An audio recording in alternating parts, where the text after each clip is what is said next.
Assalamualaikum warahmatullahi wabarakatuh. Kita berada di galeri Dwi Beta Art.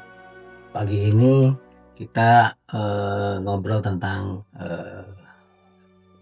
seni lukis dengan para tokoh-tokoh seni lukis ini. Kang Rohendi, beliau lukisannya luar biasa banyak katanya. Kita harus ke sana nih, ke Paneglang, ke Ciwasiat. Nanti di lain episode. Dan ini Mas Dwi yang punya galeri Beta Art. Kita ulik sejauh mana Mas Dwi bisa hidup dan bisa survive dengan hasil lukisannya. Oke? Ikuti dengan Mang Devi Channel. Kumaha ya Kang Rohendi? Ya, alhamdulillah tetap sehat. Kalau saya sih prinsip hidup saya dari orang tua juga, kamu dilarang sakit. Waduh. Itu prinsip seniman banget tuh. Menolak sakit. Karena kalau sakit kita nggak makan. Yeah. Itu ajaran dari bapak saya. Jadi saya harus selalu sehat. Luar biasa. Mensugesti diri. Dan ternyata ada teori yang menyebutkan 60% itu kesehatan dari jiwa. Artinya ketika kita mensugesti diri kita sehat, kita akan sehat, Bang. Betul. Cocok. 40% baru dari fisik. Gitu. Luar biasa Kang Rohendi. Kan dia semangatnya luar biasa. Iya, betul. Yang saya lihat tuh setiap konten-kontennya itu luar biasa. Menginspirasi orang-orang yang lihat. Nah, Kang Dwi gimana nih? Kayaknya gimana? Kalau saya bicara tentang kesehatan itu memang ada bener juga. Kita wajib sehat. Gitu. Jadi menolak sakit. Kondisi sakit pun saya nggak mau manja-manja tidur. Iya, benar. Kita harus banyak gerak. Kalau memang kita mau sehat. Kalau kita sehat kan lebih leluasa untuk berkarya. Gitu. Ini luar biasa nih karya-karyanya nih. Tapi sama Kang Rohendi mah beda ya? Beda. Ya, sebenarnya ya karena kan melukis itu berawal dari hobinya, dia hobi apa? Iya. Kalau dia kecintaannya pada alam, pada gunung, pasti banyak melukis pemandangan. Kalau Mas Dwi ini yang saya lihat kan dia penghobi cupang nih, ikan-ikan cupang nih. Otomatis lukisannya walaupun ada banyak juga yang lain, tapi sebenarnya cupang dia kekuatannya. Kalau saya, karena saya dari kecil itu sudah diperkenalkan dengan dunia wayang golek ya terutama. Ya saya banyak melukis wayang golek. Jadi spesifikasinya wayang golek. Wayang golek. Harus ke sana saya. Iya. Harus lihat benar enggak wayang golek. Bukan sekedar cuma ngomong doang. Ya, boleh. Nah, bagaimana cara Kang Rohendi, Mas Dwi untuk bisa berkarya tetap tapi kehidupan juga ikut. Misalnya kita punya keluarga juga. Tapi kalau menurut saya sih wayang pun ya, Pak Rohendi kan nggak hanya sekedar tahu, tapi paham sifat-sifat atau karakter dari wayang itu harus paham kan. Sama dengan di cupang. Cupang saya dari tahun 80-an saya udah mulai pelajarin. Dari rasa penasaran. Waktu itu kan kakak saya sebetulnya yang ternak. Ikan itu saya ambil, saya adu. Kakak itu orangnya pendiam, nggak pernah marah. Tapi ini begitu marahnya luar biasa. Nah, akhirnya saya kan penasaran. Ternyata begitu besar kecintaan kakak saya itu dengan cupang. Akhirnya saya penasaran, saya pelajarin, ternyata asik. Di samping kita bicara masalah harga ikan cupang ya. Di situ ada nilai seni juga di cupang. Oh iya, ada nilai seninya. Contohnya orang senang ke cupang kan karena memang bentuknya warna gitu ya. Nah, ada warna-warni yang sekarang ada istilah multicolor itu kan persilangan dari bermacam-macam warna. Sama dengan lukisan. Lukisan itu kan juga perpaduan dari bermacam-macam warna. Betul. Nah, untuk yang tadi saya bicarakan bisa sejalan dan dengan kebutuhan hidup ya. Kebutuhan hidup bagaimana tuh? Dari Kang Rohendi dan Mas Dwi nih. Kan karena lukisan tahulah enggak setiap jual, enggak bisa tiap hari jualan. Tiap hari jual. Kan kebutuhan hidup kan tiap hari tuh. Nah, bagaimana cara balance tuh untuk kehidupan sehari-hari dan kalau saya pribadi saya mau hidup dari lukisan kayaknya nggak bisa. Masih belum bisa. Belum bisa karena sebetulnya saya melukis itu kan hanya menyampaikan apa yang saya rasakan, apa yang saya lihat, itu saya aplikasikan ke kanvas. Gitu. Nah, untuk biaya hidup sehari-hari itu dari jual ikan hias. Oh, jualan cupangnya. Jual Jadi cupang. ada Iya, pendukung ya. ada Iya. pendukungnya, iya. Pendukungnya. Kang Rohedi Ya, betul bahwa saya melukis juga belum bisa hidup dari lukisan, jujur saja. Ya, laku 1-2 dalam 1 tahun itu agak amat jauh perbandingannya dengan kebutuhan hidup. Cuman karena kebetulan kalau saya kan pegawai negeri ya, saya kebutuhan sehari-hari udah aman dari situ. Maka di luar itu saya berkarya seni. Bukan hanya melukis sebenarnya apapun, karena jurusan saya sendiri di kuliah dan sekolah itu ya jurusan seni pertunjukan ya, khususnya seni tari. Maka irisan seni tari dengan wayang itu kan amat dekat. Bagaimana saya hafal detil tentang hiasan mahkotanya Gatot-Kaca, mahkotanya Rahwana, kan itu perlu pendalaman. Kalau hanya melukis saja tanpa paham tentang apa yang dilukisnya, itu pasti akan ada sesuatu yang tidak disetujui oleh yang lain. Ya. Katakanlah dalangnya, wah ini sih bukan Gatot-Kaca karena ini salah nih, ini gitu kan. Detil-detilnya. Hati-hati ketika kita melukis sesuatu yang sudah menjadi kesepakatan komunal. Iya. Gatot-Kaca itu kan kesepakatan komunal para dalang, cerita, purwa, dan sebagainya. Udah ada pakem, hati-hati. Iya. Kecuali kita melukis yang wayangnya yang wayang ekspresi, wayang konvensi, wah gitu boleh. Kalau saya sih berupaya untuk memindahkan wayang golek ke dalam kanvas. Kalau orang-orang menyebut saya dalang di atas kanvas. Jadi Rohedi itu sedang wayang di atas kanvas. Gitu. Makanya bercerita, walaupun gambarnya hanya satu tokoh, tapi kan tokoh itu bercerita. Ketika saya menggawan Arjuna, backgroundnya segala macam kan harus paham tentang karakter Arjuna. Iya, Sehingga lukisan itu hidup. Kira-kira begitu. Tetapi bahwa lukisan itu bisa menghidupi saya, saat ini saya belum bisa berkata iya. Karena apresiasi, jangankan ke wayang, ke lukisan secara umum aja di Banten tampaknya ya, Mas Dwi, agak susah. Tapi, yang laku itu malah melukis orang gitu, melukis wajah, melukis pejabat. Tapi ya gini Pak Rohendi ya, Mang Gepi, kita bukan berarti merendahkan orang Banten, bukan. Betul. Bukan berarti orang Banten ini bodoh tentang seni rupa. Bukan. Tapi memang apresiasinya. Ya, belum paham tentang makna dari seni rupa itu. Gitu. Jadi kalau kita ngomong, itu nggak mau mengapresiasi karya kita, berarti dia bodoh di seni rupa. Bukan begitu. Ya mungkin belum saatnya sekarang Pak ya. Betul. Nah, caranya gimana? Solusinya gimana? Kita harus memperkenalkan diri. Kita sebagai seniman kita harus mengenalkan karya-karya kita. Gitu. Jadi lakukan event-event itu. Nah, adanya pameran kemarin di Teras Bambu. Betul. Jangan berpikir laku dulu lah. Ya, kita bicara karya dulu lah. Kita kenalkan dulu. Ya. Ya nggak munafik ya. Kita sebagai seniman juga masih kekurangan ya kan. Kita juga kepingin juga diapresiasi dengan dibeli misalnya. Tapi bukan itu sebetulnya tujuan utamanya. Contohnya saya ikut pameran-pameran di beberapa wilayah kayak di Bandung, di Jakarta. Itu tujuan utama bukan jualan, kita pamer. Ya, memperlihatkan kita karya. Menunjukkan bahwa ini loh karya kita gitu. Lalu kemudian setelah itu ada yang beli, itu bonus. Nah, itu bonus. Itu belakang. Ini yang disebut survival itu ini. Iya. Kayak saya melukis wayang, dipamerkan di Jogja, di Bandung. Ya yang belinya orang Bandung, orang Jogja. Ketika dipamerkan di sini, enggak. Iya. Kata saya, yang laku di Banten itu sesuatu yang punya nilai kebantenan. Iya.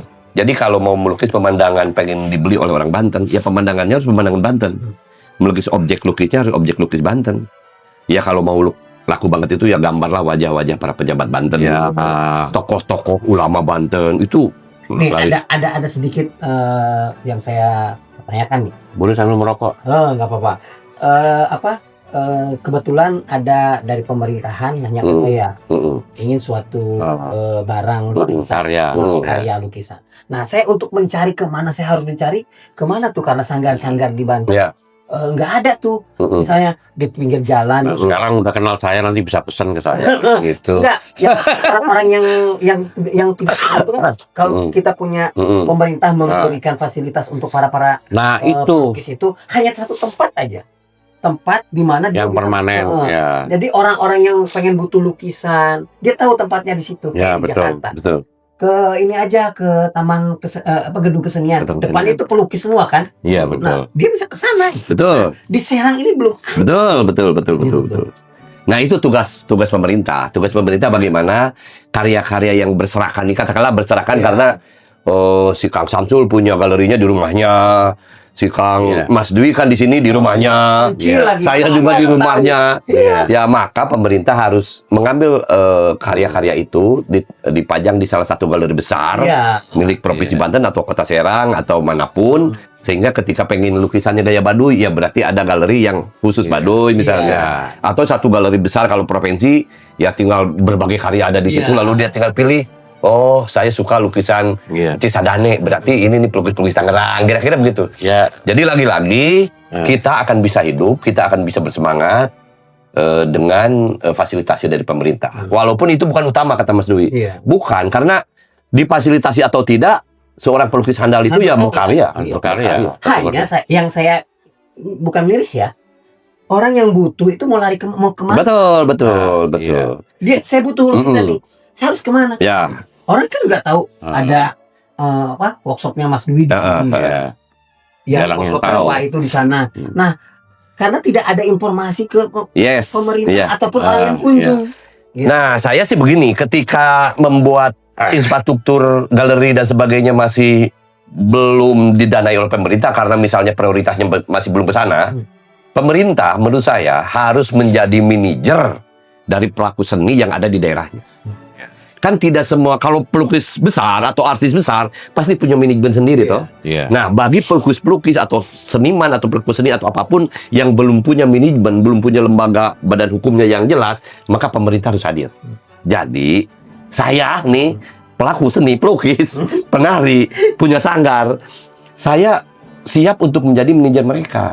Karena sekarang saya ditugasi di bidang kebudayaan. Cocok. Itu makanya karena saya manajer kalian, perlihatkanlah karyanya ke saya. Syukur kalau ya karena kita belum punya galeri yang besar, tempel aja di kantor saya. Tuh. Mau nggak? Di kantor saya tempel lukisan-lukisannya, atau saya sedang membuka ruang pada teman-teman, misalnya Pak Gubernur udah bilang nih, coba sini Gedung Negara, dalam ini kan rumah dinasnya Pak Gubernur hari ini. Tempelin lukisan-lukisan karya-karya yang bagus-bagus tuh Pak Randy, tempelin di sini. Nanti kalau ada yang nanya ke saya kan, oh ini lukisan siapa? Tinggal saya calling pelukisnya. Jadi begitu sebelum galeri atau taman budaya atau gedung kesenian itu ada. Karena membuat ruang berkesenian yang masif, yang menjadi tradisi orang datang ke sini menjadi pasar seni kan agak susah juga. Karena tidak serta-merta pemerintah membuat lalu rame, kan tidak. Tapi gini Pak Randy, mohon maaf ya, saya potong sebentar. Pak Gubernur sudah memberikan artinya ruang ya kan. Tapi Pak Randy sebagai orang pendidikan dan kebudayaan ya, itu harus bisa menjelaskan Pak, takutnya nanti ada miss.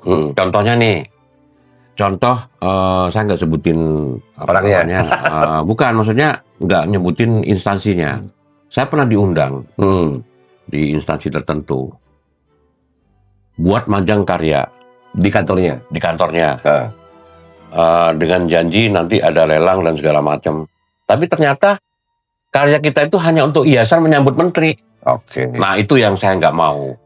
Misalnya contohnya di Gedung Negara, Pak Gubernur memberikan ruang untuk memajang karya-karya kita di Serang, karya-karya seniman-seniman di Serang. Tapi kalau untuk hanya pajangan di Gedung Negara, buat apa gitu tuh? Ya, tapi kalau ada penjelasan dari Pak Randy, termasuk dari yang bersangkutan, biar nggak ada miss maksudnya Pak. Ya betul. Tentu harus diawali dulu, syukur-syukur kalau sampai dengan ke MOU ya, kesepakatan. Jelas jadinya. Jadi bagaimana karya yang dipajang ini, gitu tuh. Tentu harus ada penjelasan itu dulu. Jangan menjadi kita dimanfaatkan oleh oknum. Itu. Jangan sampai dimanfaatkan oleh oknum, ternyata itu hanya untuk menghias saja karena daripada dia beli lukisan, jadi akhirnya diberi ruang. Jadi kesannya memberi ruang, padahal itu hanya untuk enggak lah. Takutnya ada yang pendapat bahwa itu, wah kita jadikan objek penderita doang. Ya, Nah itu pasti kata-kata itu akan muncul jika tidak ada action pasca pemasangan lukisan itu. Ya mohon maaf Pak Randy ya, saya bukan bicara begini bukan berarti anti pemerintah, bukan. Saya makan dari pemerintah, ibu saya PNS, bapak saya juga PNS, kakek saya tentara, ya kan. Tapi semua tahu program pemerintah itu sebenarnya bagus. Cuman pelaksananya yang kadang-kadang, mohon maaf nih oknum. Betul, Mas Dwi. Sekarang kebetulan ada Pak Randy mungkin bisa menjelaskan. Pak Gubernur sudah memberikan ruang untuk memajang karya-karya seniman di Serang misalnya. Ya tadi kembali lagi, kalau ada penjelasan kan enak kita. Ya. Jadi cari Gitu. benang merahnya nih. Nah ya gitu. Ada dua cara. Sebenarnya sudah dilakukan oleh Sekretariat Dewan DPRD Provinsi Banten. Itu beberapa tahun yang lalu ya, dari mulai tahun 2015 kalau tidak salah. Itu DPRD itu Zaman Rano Karno dulu. saya memberikan masukan pada Sekretariat Dewan waktu itu. Pak, kalau melihat lukisan itu tidak akan bosan seperti kita melihat foto-foto kegiatan yang cuman dokumenter, saya bilang. Itu berbeda loh Pak. Jadi bagaimana kalau di gedung Dewan yang luas, yang mewakili rakyat ini, saya bilang, ditempel lukisan-lukisan. Waktu itu sih kebayang saya, itu kita pameran abadi. Pameran abadi itu pameran yang lama gitu ya, di situ. Malah waktu itu ketua dewannya bilang, sektuannya bilang, udah Pak Randy kita beli aja. Satu lukisan dihargai berapa? Kita beli. Nah, beberapa tahun berjalan itu ya. Sampai di gedung Dewan, boleh Mang Depi nanti ke gedung Dewan, itu lukisan-lukisan para pelukis Banten tuh ada di situ. Semua. Iya, ada lukisan-lukisan banyak di situ. Dan itu dibeli. Sama oleh sektuan, dibeli. Nah, kan ada dua cara untuk memajang karya kita di instansi pemerintah. Kita dibeli, bisa juga pameran lama itu, pameran abadi itu. Kalau pameran abadi kan, menurut saya lebih asik kalau pameran abadi. Karena harganya jangan-jangan lebih besar dari apa yang dianggarkan oleh instansi bersangkutan. Karena kan sesuai kita, ketika kita pajang lukisan dengan harganya tentu. Pelukisnya siapa, temanya apa, bahannya apa, ada harga di bawah. Itu kalau orang senang lukisan kan tamu-tamunya Pak Gubernur bukan tamu sembarangan. Kira-kira begitu. Nah, kenapa juga saya belum melakukan itu hari ini? Ya karena saya kepikiran takut ada yang berpikir kayak Mas Dwi tadi. Karena kasus-kasus itu saya sudah dengar.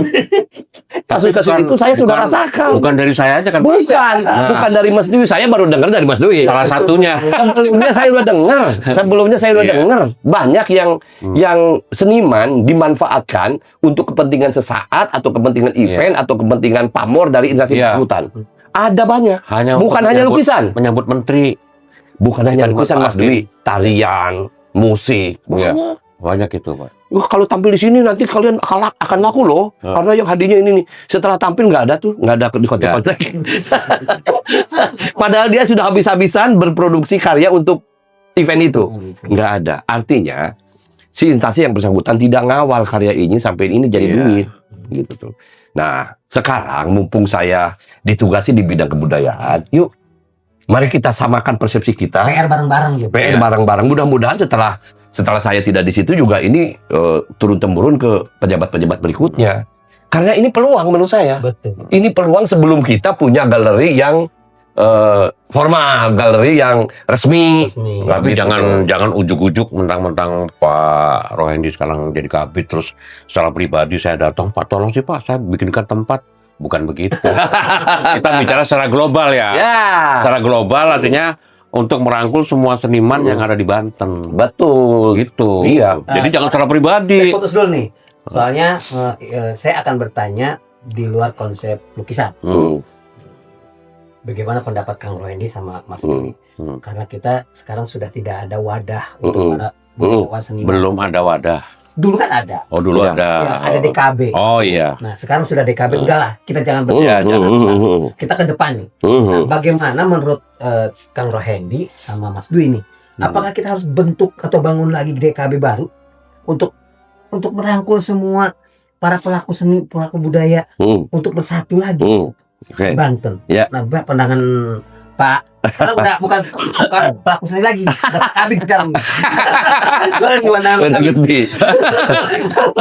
Kalau menurut saya Dewan Kesenian atau Dewan Forum Kesenian atau apapun itu butuh. Pemerintah butuh itu sebagai mitra. Karena pemerintah itu jangan sok tahu. Pemerintah itu harus tahu bagaimana nasib, bagaimana melestarikan, bagaimana mengembangkan sehingga karya seni ini bisa menghidupi pakunya. Maka butuh asosiasi untuk menjadi mitra, bahan informasi masukan pada pemerintah. Nah, tetapi menurut saya nih, Dewan Kesenian itu bukan hanya di Banten loh yang mati. Di daerah lain juga banyak yang mati. Nah, jadi menurut saya kita lebih spesifik membutuhkan nasib dari masing-masing unsur seninya.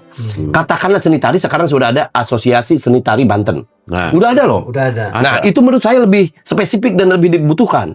Ketika saya sekarang sebagai kepala bidang kebudayaan butuh informasi tari, maka saya ke asosiasi tari. Maka nanti harus ada asosiasi teater, asosiasi sastra. Setelah itu ada semua, baru tuh ada asosiasi keseluruhan. Nah, makanya dalam Perda pemajuan kebudayaan itu, kita sudah tidak lagi berbicara itu, tapi berbicara Dewan Kebudayaan. Kalau Dewan Kebudayaan itu bukan hanya kesenian, tetapi apapun itu. Kasepuhan lah, pertanian lah, segala macam-macam tuh di Dewan Kebudayaan. Karena budaya kan sesungguhnya bukan hanya kesenian, meliputi seluruh. Jadi menurut saya, mending perkuat dulu asosiasi profesi dari seni yang bersangkutan. Langsung. Benar, itu dulu yang penting. Karena asosiasi tari akan berpikir tentang tari, mendetil terkait dengan perkembangan, pelestarian dan sebagainya. Lalu kemudian asosiasi seni rupa. Sudah ada, menurut saya sebenarnya sudah ada. Tapi semuanya harus pakai berpayung hukum ya? Ya, bagusnya begitu supaya pemerintah bisa intervensi. Kan sekarang berdasarkan undang-undang, peraturan dan sebagainya, kalau pemerintah mau memberikan fasilitasi atau bantuan atau apapun, itu harus ada lembaga yang resmi, yang formal untuk bisa menyalurkan anggarannya. Sekarang itu harus begitu, sistemnya begitu. Jadi teman-teman, menurut saya perkuat dulu asosiasi masing-masing profesinya. Seperti halnya di pariwisata nih ya, ada asosiasi pramuwisata, guide, ada asosiasi tour travel, ada asosiasi hotel, dan sebagainya. Dan itu tuh, perkuat itu dulu supaya nasib para seni rupa ya dipikirin oleh asosiasi seni rupa. Asosiasi musik ada Papri kan, ada apa tuh, ada asosiasi penyanyi dangdut, ada. Jadi asosiasi-asosiasi itu dulu, karena dia akan lebih tahu. KPJ juga. Kelompok pemusik jalanan kan KPJ kan menaungi para penyanyi-penyanyi jalanan, para pengamen. Menurut saya itu dulu, lengkapi dulu itu, baru kita berpikir bagaimana Dewan Kesenian atau Dewan Kebudayaan. Menurut saya itu. Bagaimana menurut Pak Dwi? Waduh, ngomong gimana ya? Kang Rohedi sudah berbicara atas nama kebudayaan. Karena beliau sekarang menjabat jadi Kabid Kebudayaan Provinsi Banten. Nah, dari Kang Mas Dwi ini sebagai pelaku mungkin punya pandangan-pandangan lain. Kalau bicara tentang forum ya, bisa dibilang forum ya, forum kebudayaan, artinya bisa dibilang komunitas ya kan. Itu saya kira sangat perlu. Saya pernah pameran di Jogja, pameran di Jakarta. Ditanya gimana perkembangan balai budaya di Serang. Nggak ada balai budaya di Serang. Jadi saya kan ngomong apa adanya Pak ya. Saya nggak harus bercerita ngarang bahwa di Serang itu maju tentang kebudayaan. Sok-sokan gitu ya. Sok-sokan kita mengunggulkan diri di daerah orang lain. Tapi kenyataannya di daerah sendiri memang nggak ada. Mau gimana? Nah, kalau kita bicara masalah wadah itu, yang dulu ada Dewan Kesenian Banten misalnya, itu sangat perlu Pak. Betul. Menurut saya itu sangat perlu. Membantu ya? Membantu banget gitu. Awal-awal memang saya udah dengar nih dari pihak Ekraf mau mengadakan semacam acara pasar seni, dan itu didukung oleh Pak Agis, Kota ya, didukung oleh Pak Agis. Itu saya kira awal nih ya, memulai lagi, bukan bangkit kembali, bukan ada istilah embrio, itu ketawa saya kalau pakai istilah embrio. Dulu juga sempat ada, embrionya juga ada. Sempat ada ya kan. Ada. Ya, kita bangkitkan kembali. Ayo kita bangkitkan kembali adanya balai atau wadah tentang seni dan budaya. Karena kalau saya membaca dari Pergub atau pemajuan kebudayaan. Ya, Perda. Nah, ya. Itu harus ada wadah hukum yang melindungi semua para pelaku-pelaku seni. Betul. pemerintah daerah itu akan berhubungan dengan Iya, iya, betul. bukan dengan pelaku seni. Betul. Iya. Itu yang membuat saya pertanyakan ke Kang Rohedi, Iya. bagaimana pola pandangan pemerintah dan kepada Mas Dwi, Iya. bagaimana pelaku seni. Nah, jadi kolaborasi ini harus tetap kita jalankan. Betul. Nah, pemikiran kita jangan melihat ke belakang. Walaupun belakang itu sebuah sejarah. Iya. Tapi kita harus melihat ke depan. Iya, betul. Bagaimana prospek berkesenian, berkebudayaan di Banten ini maju. Betul. Kita jangan bandingkan Banten dengan Jogja. Ya. Ya. Karena mereka punya masanya sendiri. Kita masanya masih baru. Iya. gitu. Nah, Kalau bicara pasar seni ya, namanya pasar ya, pasar market, ya kan. Bisa dikategorikan kita berdagang, ya kan. Berdagang itu, contohnya kita buka satu usaha nih, kan tidak langsung orang akan tahu, kita perlu waktu. Misalnya contohnya kita dagang makanan, itu perlu waktu minimal 6 bulan sampai setahun untuk memperkenalkan produk yang kita jual. Sama dengan di seni rupa, sama dengan adanya pasar seni. Selama ini kan orang di Serang khususnya, ada beberapa yang masih kesulitan untuk mencari karya seni. iya, Nah, dengan adanya nanti ini pasar seni.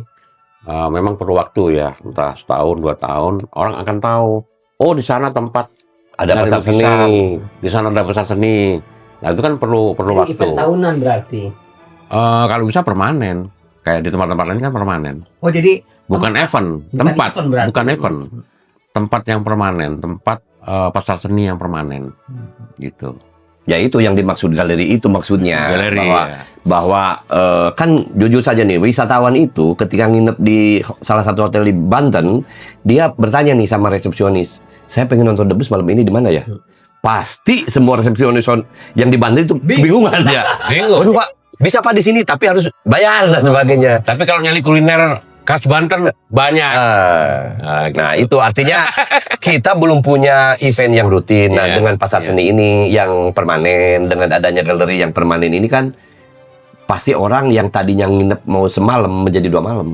Oh, Ya. ketika dia tahu agendanya malam ini ada debus di Anu, malam berikutnya ada rapat Iya. beduk di Anu, malam berikutnya ada pameran lukisan di Anu. Itu kan membuat orang menjadi tertarik untuk kelamaan inap di Iya. Banten. Dan itu akan berpengaruh terhadap sektor pariwisataan. Iya. Ya karena kan intinya lukisan, tarian dan sebagainya itu kan salah satu atraksi dari penyokong pariwisata. betul. Pariwisata tidak akan hidup kalau hanya mengandalkan pantai aja, kuliner aja. Iya. Budayaan itu yang membuat pantainya berbeda. Iya. Iya. Pantai sama saja air, Di mana-mana laut, ada. di mana-mana ada.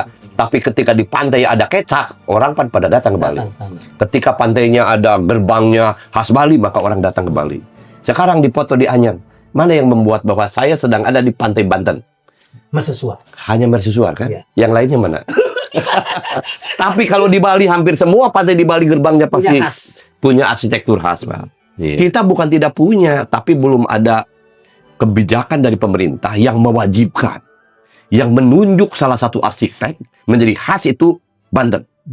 Berbeda dengan Baduy. Catat. Kalau dengan Baduy, pakai lomarnya aja udah ketemu Baduy. Pakai baju hitam gini aja Baduy. Banten mana? Nah, untungnya Baduy itu ada di Banten. Jadi ketika kita pakai baju Baduy itu orang Banten. Ketika pakai baju ala Cina Benteng itu juga Banten. Jadi lagi-lagi saya selalu bilang bahwa kebudayaan Banten itu tidak bisa disatukan. Iya. Karena Banten bukan satu kultur atau suku bangsa. Banten ini wilayah administrasi dari dulu sejak Kesultanan berdiri, yang di dalamnya itu beberapa kultur ada di situ. Bagaimana Vihara Avalokiteswara hadir di situ, bagaimana orang Baduy sebat tiap tahunnya ke Kesultanan, bagaimana orang Tangerang membangun benteng Makassar dan sebagainya. Berarti Banten itu wilayah administrasi yang dihuni oleh berbagai kultur. Hari ini di Banten ada 3 kultur yang amat berbeda. Banten Selatan dengan Sundanya, Iya. Banten Utara dengan Kesultanannya, dan Banten Timur dengan Tangerangnya. Jadi menurut saya hari ini jangan bilang bahwa Banten tidak punya budaya. Keterlaluan kalau ngomong begitu. Saya sebagai kabit budaya rada tersinggung. Enggak. Multi budaya. Jadi ketika Anda memakai baju encim, kebaya encim, itu Banten loh. Wong Cina Benteng ada. Pakai baju Baduy, ya itu Banten. Wong Baduy juga ada di Banten. Betul. Begitu tuh. Iya. Cuman ketika berpikir Lalu budaya Bantennya yang mana? Ya itu yang 3 itu. Apakah mungkin satu saat Banten akan punya satu identitas yang Banten? Mungkin. Kita tunggu, dan itu adalah kebijakan pemerintah yang harus menggiring itu. Baju Jawa Barat. Emang semua pakai pakai yang sekarang Bojang Jajaka Jawa Barat? Apa itu? Enggak, Cirebon beda, Majalengka beda. Punya kekhasan. Iya, punya kekhasan masing-masing. Tapi ketika pemerintahnya menentukan bahwa ini pakaian Jawa Barat, semua sepakat. Nah, kesepakatan komunal itulah yang belum didapat oleh orang Banten hari ini. Nih, di luar konteks juga pertanyaannya. Jadi iya, karena ini pemantik kebudayaan soalnya. Iya. Ada yang bertanya ke saya, Pak. Itu hari ulang tahun Banten kok pakaiannya Baduy? Ya. Sedangkan pengesahan pakaian Banten itu kan Ya. belum ada dari pemerintah baju Baduy atau baju Provinsi Banten. Yang Banten Utara yang tadi kata Bapak itu, bahwa dia punya baju kesultanan. Kenapa nggak itu diakomodir juga? Waktu acara Hari HUT Provinsi Banten, itu semua pakai baju Baduy. Oke, kalau itu perlu penjelasan. Gimana? Jadi teman yang berbicara begitu, mungkin dia tidak baca tentang aturan-aturan yang dulu sempat dibuat ketika awal Banten berdiri. Jadi ketika awal Banten berdiri itu, euforia semua pengen membuat sesuatu yang khas Banten, bukan adat loh. Iya. Jadi pakaian yang dipakai oleh gubernur-gubernur sampai HUT ke-25 kemarin, itu hasil kesepakatan, Kang. Kalau detil itu bukan pakaian Baduy. Bukan. Cuman motif batik yang dipakai adalah tapak kebo yang biasa dipergunakan oleh orang Baduy luar. Dan itu bukan warna biru. Itu warna gold sebenarnya. Yang coklat. Yang coklat, yang dipakai oleh pejabatnya ya, maaf. Nah, ke atasnya pakaiannya encim, berarti presentasi dari Tangerang. Yang perempuannya, ininya warna gold. Yang laki-laki, yang pejabatnya pakai beskap, dan beskap bukan tradisi Baduy. Itu tradisi kesultanan. Jadi sebenarnya itu sudah kompromistis, namanya juga pakaian khas, dan itu sudah ada pergubnya. Sudah ada, namanya pakaian khas Banten. Yang sekarang dipakai oleh Kang Nong Banten. Iya. Dipakai oleh para pejabat pada saat HUT Banten. Jadi itu sudah kompromistis antar utara dan selatan. Sudah. Cuman jika orang bilang Baduy mungkin melihatnya ketika para pesertanya pejabat-pejabat setingkat jabatan fungsional dan kasih ke bawah semua itu pakai baju. Padahal sebenarnya saya sudah wanti-wanti dari awal, biarkan mereka menggunakan pakaian khas daerahnya masing-masing. Jika pegawai itu dari Tangerang, pakailah pakai baju Tangerang. Batiknya kan punya tuh. Iya. Batik. Ini yang cocok, ini saya cocok. Iya, yang dari Tangerang pakai batik apa tuh? Ada dari Tangerang. Misalnya yang dari Rangkas bolehlah pakai batik Baduy, atau kan ada 13 motif batik Rangkas ya. Kemudian yang Pandeglang misalnya pakai batik Cikadu tuh yang banyak itunya. Menurut saya begitu. Cuman apa yang terjadi? Kenapa juga para pegawai setingkat kasih ke bawah itu pakai baju itu? Karena di pasar itu yang murah. Karena di pasar itu yang banyak. Weh, bukan rahasia. Pak, batik Tangerang itu satunya 300.000, 150.000, tapi batik yang Baduy bisa 50.000. Artinya pegawai sekelas kasih ke bawah itu belum terjangkau untuk membeli pakaiannya. Kalau pejabat kan beda dong. Kalau pejabat mau disediain malah itu oleh kita nih, oleh para aparaturnya. Begitu masalahnya. Tapi bahwa Banten belum punya pakaian khas, itu perlu diralat. Kita sudah punya pakaian khas. Yang itu adalah kompromistis dari 3 kultur tadi. Selatan, utara, dan timur. Sudah. Tapi jika hari ini, misalnya, yuk kita cari lagi alternatif biar nggak itu aja itu. Mangga. Mari kita bikin kesepakatan lagi. Sesulit apapun kesepakatan komunal, menurut saya satu saat akan dapat, kan. Iya. Seperti Jawa Barat juga kan menentukan kebaya sebagai pakaian khas Jawa Barat, itu kan juga lama prosesnya. Kita, piraku sih Pak Rohendi sudah hampir berapa tahun kita ya? Ini sudah 26 tahun ya. Kok belum aja ya? Kan durasi percepatannya beda-beda. Terpaut dengan karakteristik masyarakat. Makanya kan Banten mah bantahan. Saya selalu bilang, saya perlu waktu, Pak. Iya, perlu waktu. Contohnya berbeda dengan Jogja. Kenapa Jogja cepat? Karena masih ada figur. Iya, yang kata dia Contohnya gini, contohnya kayak baju Jawa Timur, Jawa Tengah, Jawa Barat itu kan beda-beda. Nah, Banten nanti akan begitu. Baju itu nanti dengan perjalanan waktu nanti akan bisa membedakan, oh yang Tangerang begini, yang kan begitu, Pak ya. Betul. Artinya hari ini kita jangan bilang bahwa Banten tidak punya budaya, tidak punya identitas. Banten tidak punya identitas. Menurut saya tidak. Banten Itu sudah yang punya bahaya itu, identitas. asal tuh. Bahwa ketika dia dari Rangkas ya identitasnya orang Sunda Banten pasti. Iya. Ketika dia dari Serang pasti identitasnya Kesultanan, gaya yang religius Islami. Iya. Ketika dari Tangerang dia pasti China Benteng itu. Benteng. Cuman belum dapat kesepakatan utama, ya baru pakaian khas. Itu pun masih debatable. Iya. Walaupun waktu itu sudah sepakat dan sudah dipakai berulang-ulang, ya udah Sudah nggak- diperdahkan. sudah belum perda, pergub. Oh, pergub. Nah sekarang perdanya kan baru sekarang di pemajuan kebudayaan. Kok perdanya kuat ya orang ini? Karena kita terkait pemajuan kebudayaan, uang pusatnya juga agak terat juga. Nah mudah-mudahan dengan adanya Kementerian Kebudayaan dan nanti mudah-mudahan juga Banten akan jadi ada dinas kebudayaan. Cocok. Ini mempercepat itu, mempercepat durasi kesepakatan Iya, komunal. Karena kan konsen rapat-rapat akan dipercepat untuk ngobrolin kebudayaan kan kita. Targetnya Pak Kang Rohendi nih. Dinas kebudayaan di Banten kapan? Mudah-mudahan Pak Andra Sony tidak lupa dengan nih coba 5 tahun kepemimpinan saya bisa nggak tuh ada dinas kebudayaan. Nah, Cocok. cuman masalahnya jika kan urusannya dengan anggaran dan sebagainya kan apalagi sekarang sedang usum efisiensi. Jadi dengan nambah dinas itu agak berat dalam hal operasional kepegawaian dan sebagainya karena akan nambah kos kepegawaian yang itu menurut saya tidak lebih penting ketimbang bagaimana masyarakat berkesenian dan berkebudayaan.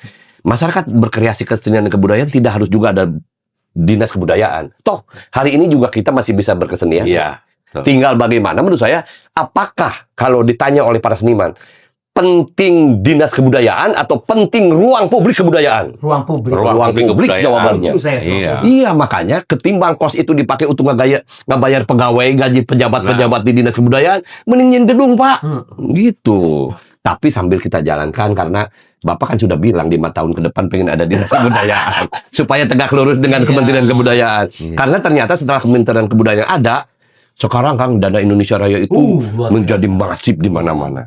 Pak Dewi bisa ngusulin, Bang Depi bisa ngusulin, Iya.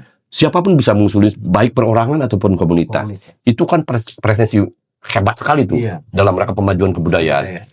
Manfaatkanlah itu. Kita jangan dulu berpikir dan menyalahkan pemerintah menurut saya. Berkarya aja, tapi karyanya kasih tahu pemerintah supaya kedetek sama kita. Jangan di-keep ya. Jangan dikit. Jangan dikit. Hilangkan pikiran pemerintah mah suka manfaatkan aja. Udah itu Jangan duitnya doang. pemerintahan yang dulu. Sekarang gua di bidang kebudayaan gitu tuh. Dengerin itu. Ya teman-teman jadi Tapi itu wajar Pak ya. Artinya ya kita sebagai pelaku seni uang begitu wajar. Itu ada. enggak, maksudnya bukan hanya mendengar dari omongan teman-teman, tapi kita merasakan loh. Ya betul. Makanya Kita merasakan gitu tuh. Kang Rohendi bilang itu dulu. Enggak, kita jangan bahas lagi. Nah, iya. Kita ke depannya. Kita lihat nih. Langkah Pak Rohendi seperti apa ke depannya? Masif atau enggak untuk kebudayaan? Yang didukung oleh Semua stakeholder iya. dong tentunya. Sebagai manajer dari para pelaku budaya, saya sekarang sedang berpikir bagaimana membuat katalogis karya-karya seni Banten. Tuh. Kita bukukan, ini loh karya seni rupa Banten, lalu ini loh karya tari Banten, ini loh karya karawitan Banten, dan sebagainya. Itu ada bukunya. Hari ini kalau ada tiba-tiba presiden datang ke kita, saya pengen lihat tarian Banten. Di mana Pak Rohendi? Pasti bukannya YouTube. Bukannya satu bundle dokumen, ini Pak. Ini tarian Banten, ini tari ini, karya ini tari ini. Saya pengen lihat karya-karya seni rupa Banten. Ini Pak bukunya Pak. Ini karya Mas Dewi ini ada di situ. Nah, Ada belum buku pintar itu kita? Iya, Belum. Dan belum kepikiran. Belum baru kepikiran, sekarang. baru nih. sekarang. sudah mulai dipikirkan. Iya, sudah mulai. Sudah mulai. Makanya, kita jangan bahas masa lalu. Ini sebagai jejaknya Kang Rohendi nih. Iya. Sejauh mana Kang Rohendi memajukan Banten? Berpikir tentang kebudayaan Banten, berpikir tentang kesenian Banten untuk memajukan sebuah provinsi Banten yang masih mulai bertahap. Mulai berkembang. Makanya yuk teman-teman bantu kami di pemerintahan untuk bagaimana impian teman-teman itu terwujud melalui apa sinergi yang baik, kolaborasi yang baik. Jangan berpikir bahwa pemerintah hanya memanfaatkan, bahwa pemerintah tidak peduli dan sebagainya. Sekarang peduli. Masalahnya komunikasinya tidak nyambung. Iya. Seniman butuh, pemerintah butuh, Tanpa nggak nyambung. ego. Nah, akhirnya yang nyambung itu lu lagi. Karena yang lu lagi itu rajin datang ke pemerintah. Itu. Kalau mau dipakai pemerintah, kalau mau diintervensi pemerintah, kalau mau biaya oleh pemerintah, datang dong ke pemerintah. Mengenalkan diri. Mengenalkan diri, ini Pak, karya saya udah dibukukan dengan resmi, ini Pak, karya-karya saya, ini katalognya. Aduh, saya tuh impian punya seniman datang ke saya bawa karya-karyanya. Masya Allah. Kalau nggak satu saat akan saya jual ini ke siapapun. Pasti saya Oke, ini obrolan ini akan terus panjang karena Kang Rohedi sekarang sebagai Kabid Kebudayaan Provinsi Banten yang berpikirnya tentang kemajuan kebudayaan Banten. Nah, sebelum kita tutup nih, apa nih Kang Dwi nih? wah, ini. Ini produknya Kang Dwi nih ya. Ya, ini satu pertanyaan. Kira-kira dengan produk saya ini bisa dipasarkan nggak di Banten? Jangan nanya ke saya. Nih Mas Dwi, Ya. saya dari tadi udah bilang kalau mau karya kita laku di Banten atau ada yang beli atau ada yang berapresiasi atau ada yang memperhatikan paling tidak itu harus bernafaskan Banten. Wah, ini Bantenis banget. Iya. Kalaupun orang tidak beli berarti ada hal dari urusan harga dan sebagainya. Iya. Iya, Sebenarnya kami pemerintah itu kalau memberikan cindera mata itu bentuknya selalu ini. seperti ini. Karena yang diingatan kolektif masyarakat luar terhadap Banten itu menara, gitu, Baduy gitu ya. Selalu ini. Ini layak Mas Dewi, tinggal bagaimana pengemasannya. Karena ketika diberikan pada turis, tasnya tidak cukup Bawanya bawanya. terlalu berat. Nah, tinggal kita berpikir berarti kan kemasan. Bagaimana ini bisa dibawa oleh turis-turis. Kalau untuk utusan negara sih wajar, Iya, bisa. bisa. Karena dia punya banyak ajudan untuk membawa. Tapi kalau turis kan ditenteng. Jadi bisa lebih ringan. Nah, itu berarti tinggal kemesannya. Menurut saya, ini sudah amat layak menjadi souvenir Banten. Souvenir Banten. Oke. Sampai di sini dulu teman-teman. Nanti kita sambung lagi dengan Pak Rohendi sebagai pelukis wayang. Datang ke studionya di Paneglang. Tunggu dan saksikan nanti ya. Assalamualaikum warahmatullahi wabarakatuh. Waalaikumsalam.